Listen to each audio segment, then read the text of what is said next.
Hello दोस्तों, आज हम बात करने वाले हैं। हमने इलेक्ट्रोस्टैटिक्स चैप्टर में 2 लेक्चर कंप्लीट कर लिए हैं।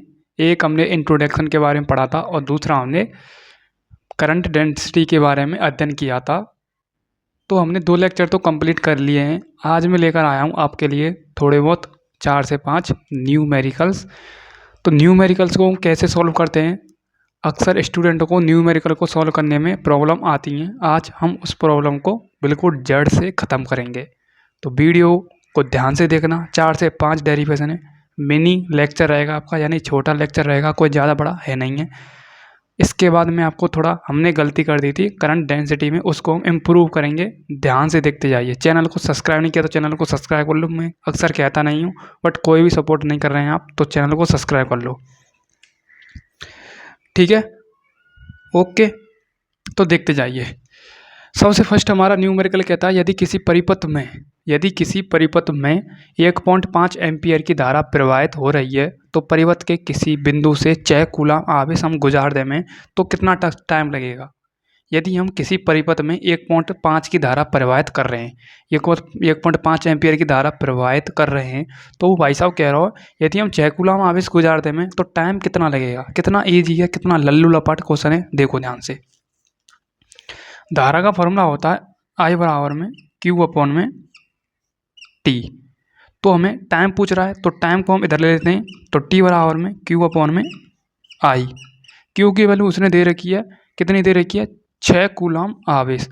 तो 6 बट्टे I की वैल्यू कितनी दे रखी है, 1.5। 1.5 पॉइंट को उठाएंगे तो 1 जीरो यहाँ पर बढ़ जाएगी। 15 चुक 60, 15 चुक 60। तो 4 सेकंड इसका क्या आ जाएगा आंसर। क्या आ जाएगा, 4 सेकंड इसका आंसर आ जाएगा। सिंपल, कितना इजी क्वेश्चन है। यदि किसी परिपथ में 1.5 एम्पियर की धारा प्रवाहित हो रही है तो परिपथ में किसी बिंदु से, यानी एक बिंदु से दूसरे बिंदु तक 6 कूलम आवेश को गुजारने में कितना टाइम लगेगा। सपोज ये आपका कोई परिपथ है, ये क्या है, आपका कोई परिपथ है। एक मिनट, ये आपका क्या कोई परिपथ है। इसमें से वो भाई साहब 1.5 एम्पियर की 1.5 एम्पियर की धारा प्रवाहित करा रहा है। इसमें से 1.5 एम्पियर की धारा क्या करा रहा है, प्रवाहित करा रहा है। तो उसने क्या लगा दी, बी विभव की वोल्ट लगा दी, यानी बी विभवांतर की बैटरी लगा दी। अब यहीं से 1.5 एम्पियर की धारा प्रवाहित करना चाहता है तो वो 6 कूलम आवेश को गुजारने में सोच रहा है कि कितना टाइम लगेगा। तो कितना टाइम लगेगा हमने निकाल दिया है, 4 सेकंड। पॉइंट हटाएगा तो 0 लगेगी। 15 चुक 4, 4 सेकंड। देखो एक बार ध्यान से, ओके। दूसरा न्यूमेरिकल्स क्या कहता है, एक परिपथ में से 2 एम्पियर धारा प्रवाहित हो रही है तो किसी बिंदु से प्रति सेकंड। अब अक्सर गच्चा कहाँ खाता, मेरा मतलब गच्चा कहाँ खाता है स्टूडेंट, मतलब टाइम तो दे नहीं रखा है, उसके तोते उड़ जाते हैं। तो इसने प्रति सेकंड दे रखा है और प्रति सेकंड को स्टूडेंट इग्नोर कर देता है। यानी यहाँ पर टाइम बराबर कितना दे रखा है, 1 सेकंड उसने दे रखा है। ठीक है, प्रति सेकंड का मतलब होता है 1 सेकंड। दोबारा से पढ़ो, यदि किसी परिपथ में 2 एम्पियर की धारा I बराबर में कितना आ गया, I बराबर में 2 आ गया, 2 एम्पियर की धारा प्रवाहित हो रही है तो किसी बिंदु से प्रति सेकंड में कितने इलेक्ट्रॉन गुजरेंगे। और यहाँ से आगे थोड़ा आपको प्रॉब्लम आएगी, बट हमें तब तक प्रॉब्लम आएगी नहीं। धारा का फॉर्मूला होता है I बराबर में Q अपॉन में T। ठीक है, अब वो कह रहा है इलेक्ट्रॉन गुजरेंगे, कितने इलेक्ट्रॉन गुजरेंगे, तो वो इलेक्ट्रॉन की बात कर रहा है। तो देखो ध्यान से, आपने पढ़ा होगा अक्सर Q बराबर में प्लस माइनस का NE, जो इलेक्ट्रोस्टैटिक्स चैप्टर में आवेश का क्वांटीकरण मैंने पढ़ाया था, Q बराबर में NE। ठीक है, तो इसमें हम रखते हैं Q की जगह पर रख देते हैं। तो I बराबर में Q की जगह पर NE आ जाएगी, अपॉन में T आ जाएगी। ठीक है, सिंपल। अब वो कह रहा है कितने इलेक्ट्रॉन गुजरेंगे, तो N की वैल्यू पूछ रहा है, ओनली N की वैल्यू पूछ रहा है। तो निकालते हैं, देखो। तो N बराबर में NE इधर आ जाएगा, उसके बाद I इंटू T हो जाएगा। तो N हमें निकालना है, तो I अपॉन में T अपॉन में E। अब जो दे रखा है उसे हम रखते हैं और काट देते हैं, हमारा N का मान आ जाएगा। देखो ध्यान से, I की वैल्यू कितनी है, 2 एम्पियर। T की वैल्यू कितनी है, 1 सेकंड। E की वैल्यू, मतलब इलेक्ट्रॉन का मान कितना होता है, 1.6 कूलम आवेश। ठीक है, 1.6 गुणा 10 की घात माइनस का -19 कूलाम।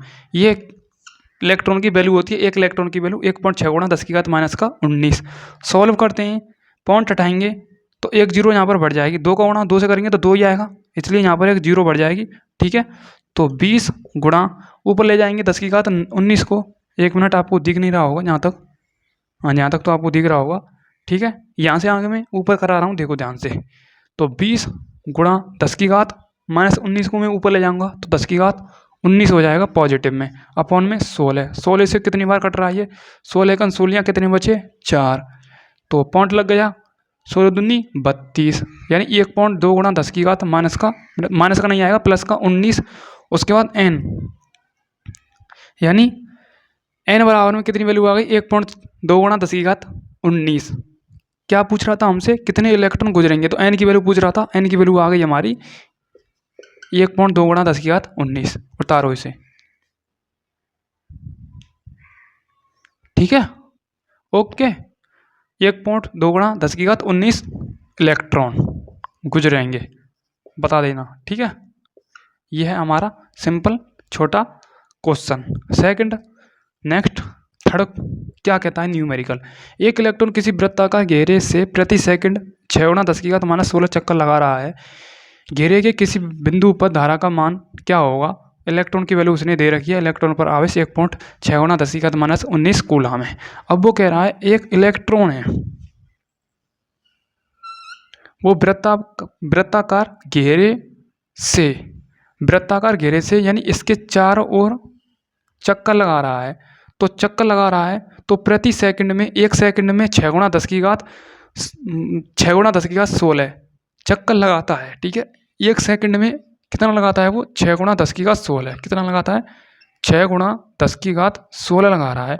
तो पूछ रहा है घेरे के किसी बिंदु पर धारा का मान क्या होगा यदि इलेक्ट्रॉन की वैल्यू इतनी हो, 1.6 गुणा 10 की घात 19 कूलम। चलो निकालते हैं, बिल्कुल इजी मॉडरेट लेवल का क्वेश्चन है, देखो ध्यान से। धारा का फॉर्मूला क्या होता है, I बराबर में Q अपॉन में T। ठीक है, पूछ रहा क्या है, धारा का मान पूछ रहा है, तो I बराबर में Q की वैल्यू हो जाएगी NE अपॉन में T। ठीक है, N की वैल्यू उसने दे रखी है 6 गुणा 10 की घात 16, 6 गुणा 10 की घात 16। इलेक्ट्रॉन की वैल्यू उसने दे रखी है 1.6 गुणा 10 की घात 19, अपॉन में T की वैल्यू 1 प्रति सेकंड की बात कर रहा है, तो 1 सेकंड इसका आंसर आ जाएगा। ठीक है, इस पर कोई प्रभाव नहीं पड़ेगा, 1 का भाग इसमें देंगे तो कोई इस पर इफेक्ट नहीं पड़ेगा। ठीक है, अब इसे काट पीट देते हैं, तो 6 गुणा 1.6 गुणा 10 की घात माइनस 19 में तो 10 की घात 6 जाएगा, कितना बचा 10 की घात 13, कितना बचा 10 की घात माइनस का 13। ठीक है, पॉइंट को उठाएंगे तो एक यहाँ पर जीरो बढ़ जाएगी, तो 10 की घात 14 आएगी। 16 पंजे 80, 16 चूँकि 96, 96 गुणा 10 की घात 14। ठीक है, धारा का मात्रा क्या होता है, एम्पियर। ये इसका आंसर आ गया।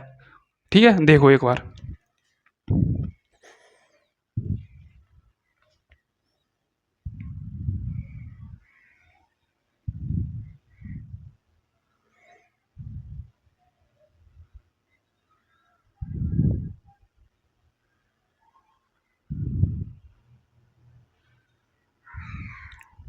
ओके, कोई दिक्कत नहीं होनी चाहिए। यहाँ तक हमने एकदम इजी तरीके से समझाया आपको। धारा का मान निकला है I बराबर में Q की जगह पर N मान लिया है, क्योंकि प्रति सेकंड की बात कर रहा है, N चक्कर लगा रहा है, तो N की वैल्यू उसने दे रखी है 6 गुणा 10 की घात 16। ठीक है, तो 6 गुणा 10 की घात 16 इंटू 1.6 गुणा 10 की घात 19। ठीक है, ये इसकी वैल्यू दे रखी है। ठीक है, ओके। उसके बाद 10 की घात 19 में 6 जाएंगे तो 10 की घात 13 बचेगा, एक जीरो को उठाएंगे तो पॉइंट बढ़ जाएगा, तो 10 की घात 14 आ जाएगा। 16 पंजे 16 चूँकि 96, 96 गुणा 10 की घात 14। ओके, सेकंड की बात करूँगा मैं, अगले की बात करूँगा, उससे पहले आप एक बार इसकी टोटल लेना चाहें तो ले सकते हैं।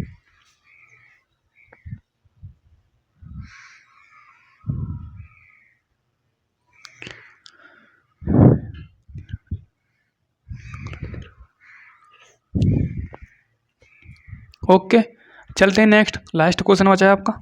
लास्ट क्वेश्चन को हम ऊपर फोड़ेंगे।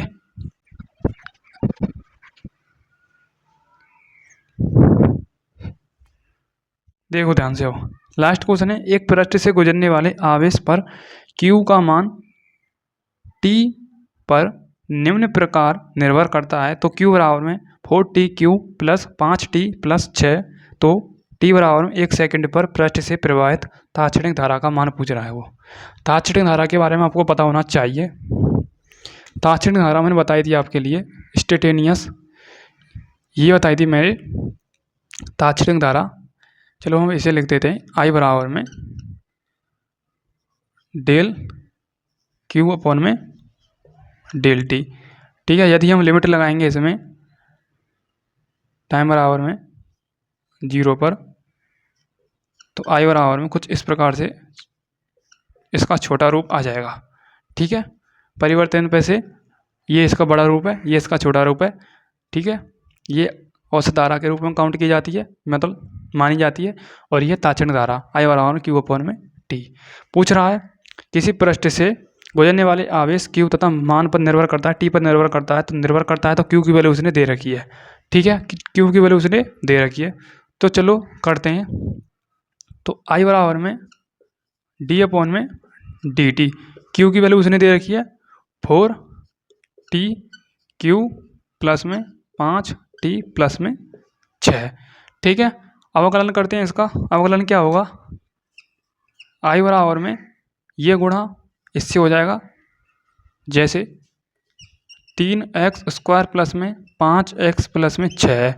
इसका हम अवकलन करेंगे, ये बायो की वैल्यू दे रखी है मुझे। ठीक है, तो dy अपन में dx, इसका मैं अवकलन करूँगा, तो ये जो पावर है, पावर का गुणा इससे हो जाएगा 3 से, तो 3 गुणा 2 करूँगा तो 6x हो जाएगा। 5x का करूँगा तो x गायब हो जाएगी, ओनली यहाँ पर आएगा 5।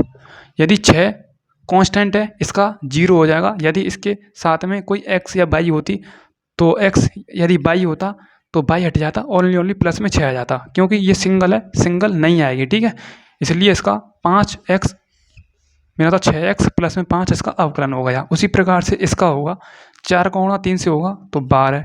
ठीक है, अब देखो 12 पावर 3 है, क्या है, पावर 3 है, तो यहाँ पर 3 की जगह पर 2 हो जाएगा। ठीक है, क्योंकि एक कम हो जाता है। आपने पढ़ा होगा एक फॉर्मूला अक्सर, x बराबर n प्लस में 1 अपॉन में n प्लस में 1, ये फॉर्मूला पढ़ा होगा। ठीक है, जैसे 3 की वैल्यू कितनी है, यहाँ पर n का काम कौन कर रहा है, 3 कर रहा है। ठीक है, यदि हमने ये फॉर्मूला लगाया होता, यदि बट्टे में होती तो हम इस फॉर्मूले को यूज करते। ठीक है, ये बट्टे में नहीं है। ठीक है, ओके, इसलिए इस पर फॉर्मूला रहेगा x बराबर n माइनस का 1। ठीक है, x का काम कौन कर रहा है, 4t कर रहा है। क्या कर रहा है, 4t कर रहा है, और n का काम कौन कर रहा है, 3 कर रहा है। इसका n का काम 3 कर रहा है, तो 3 की जगह पर n आ जाए, मेरा तो n की जगह पर 3 आ जाएगा, तो 3 में से 1 घटेगा तो 2 बचेगा, और 3 का गुणा पहले इससे होगा, फिर 3 में से हम 1 को कम करेंगे, इसलिए 2 होगा, तो 12t स्क्वायर प्लस में 5t का 5 होगा, वो सिंगल है, उसका कुछ नहीं होगा। ठीक है, यहाँ तक मैंने कर लिया। अब कह रहा t बराबर में 1 सेकंड उसने टाइम दे रखा है।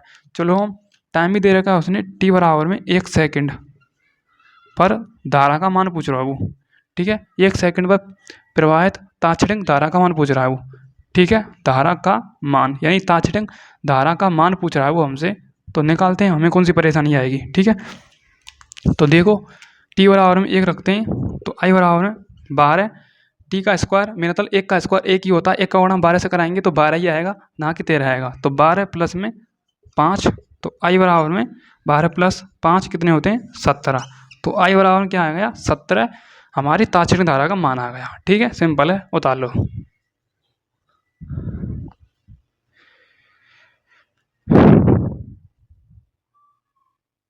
ओके, ठीक है, पीछे इसके यूनिट लगा लेना एम्पियर, I बराबर में 17 एम्पियर इसका आंसर है इस क्वेश्चन का। ठीक है, इजी, चलते हैं आगे की तरफ। 4 क्वेश्चन बहुत हैं, इतने से ही आप सीख जाएंगे। ओके, देखो हम कुछ करेक्शन करते हैं। करंट डेंसिटी हमने एक टॉपिक पढ़ाया था, करंट डेंसिटी, इंग्लिश में करंट डेंसिटी, हिंदी में धारा घनत्व है।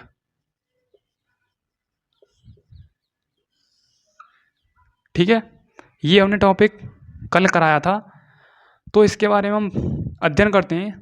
करंट डेंसिटी क्या होता है, मैंने इसकी डेफिनेशन में बताई थी, एकांक अनुप्रस्थ काट क्षेत्रफल के एकांक अनुप्रस्थ काट क्षेत्रफल के अविलंबित गुजरने वाली धारा के मान को करंट डेंसिटी कहते हैं, यानी धारा घनत्व कहते हैं। ठीक है, ये तो मैंने डेफिनेशन बताई थी इसकी। इसका फॉर्मूला बताया था मैंने, आई बराबर में, एक मिनट, ये नहीं आएगा इसका फॉर्मूला, जे बराबर में आई अपॉन में ए, यानी धारा घनत्व बराबर में धारा बट्टे क्षेत्रफल। ये इसका क्या था, सिंपल फार्मूला था। हमने यहाँ तक तो कोई गलती नहीं की थी, हमने इसके मात्रा की भी बात कर ली थी और इसका डायमेंशन फार्मूला भी निकाल लिया था। अब मैंने एक सदिश रूप बताया था, इसका सदिश रूप। ठीक है, सदिश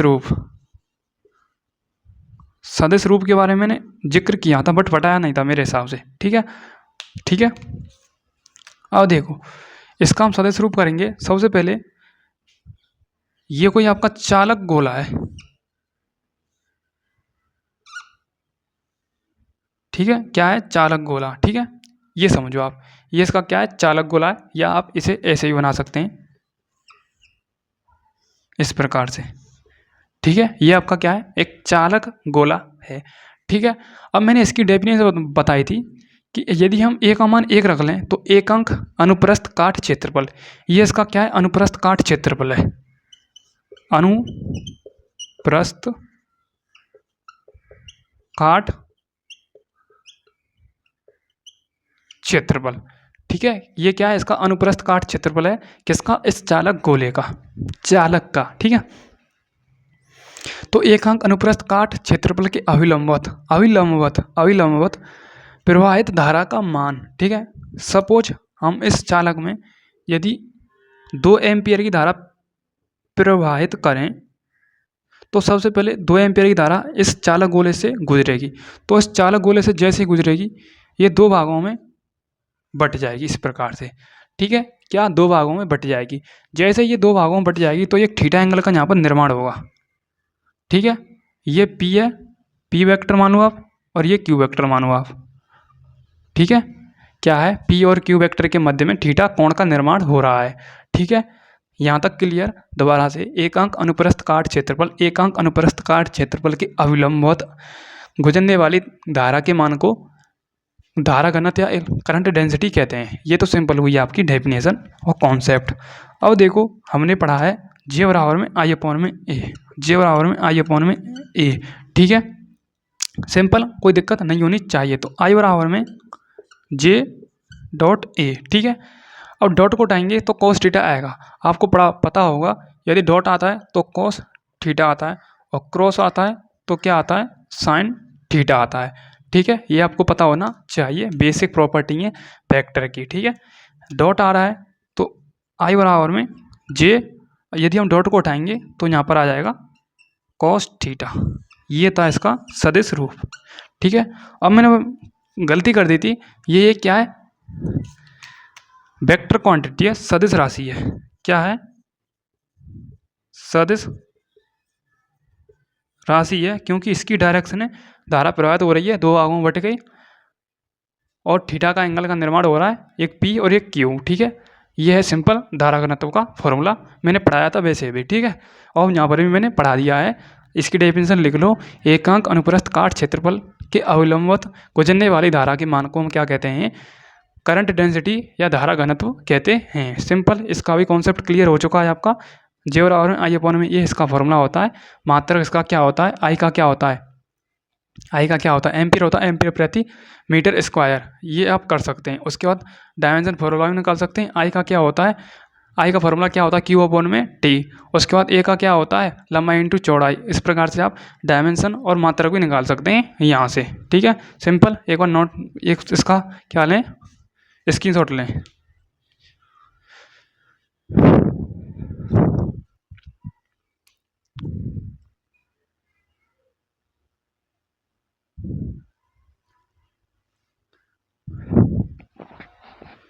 ओके, स्क्रीनशॉट ले लिया होगा।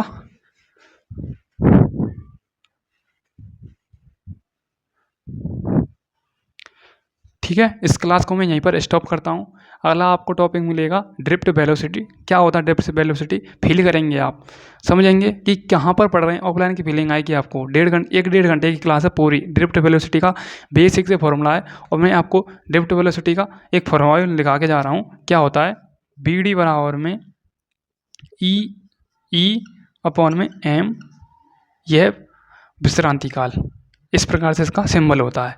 ई आपका क्या होता है, इलेक्ट्रॉन, और ई आपका क्या होता है, विद्युत क्षेत्र, और एम क्या होता है आपका मास। इसको मैं अगली क्लास में कुंडली खोलूँगा, बेसिक से पढ़ाएंगे, फील करेंगे, क्लास में ही आपको क्लियर हो जाएगा पूरा कॉन्सेप्ट। इसका बहुत बड़ा डेरिवेशन है, ये बहुत मुश्किल से निकलता है। ठीक है, क्या सूत्र, इसकी हम व्युत्पत्ति करेंगे अगली क्लास के साथ। मैं फिर कह रहा हूँ, जुड़ जाइए इसी चैनल से, ऑनलाइन कॉन्सेप्ट क्लास है भाई राहुल सिंह चैनल से। फिजिक्स मैं किंग बनाकर छोड़ूंगा, ये मेरी 100% गारंटी है। बट भरोसा होना चाहिए आपको, ठीक है, आपको भरोसा होगा तभी आप दिल से दिल कनेक्ट हो पाएगा। ठीक है, पूरी बेसिक से पढ़ा रहा हूँ फिजिक्स को। बेसिक क्या होता है वो आप समझेंगे जब क्लास लेंगे आप। ठीक है, इलेक्ट्रिक करंट का चैप्टर बिल्कुल बेसिक से चालू हो गया, उसकी 2 क्लास हो चुकी हैं, पूरी प्ले लिस्ट बनी हुई है, और 3-4 चैप्टर मैंने फिनिश करा दिए हैं। ठीक है, यदि कवर करना चाहते हैं 12th फिजिक्स की तो कवर कर लो, नहीं बाद में आप मक्खियों को मारते रहना। ठीक है, कुछ पढ़ने नहीं पड़ेगा, ऊपर से आ रहे हैं आपके बोर्ड एग्जाम 2025 में। जब आप ऊपर गिनेंगे ना पट्टियों को, बोर्ड का एग्जाम देंगे, तब पता चल जाएगा कि हम अक्सर हम पहले पढ़ लेते तो आज ये कंडीशन नहीं होती थी। इसलिए इलेक्ट्रिक करंट से ही जुड़ जाइए आप। ठीक है, इतना ही कहना चाहूँगा। Thank you so much, love you all, जय हिंद, जय Bharat, thank you, thank you.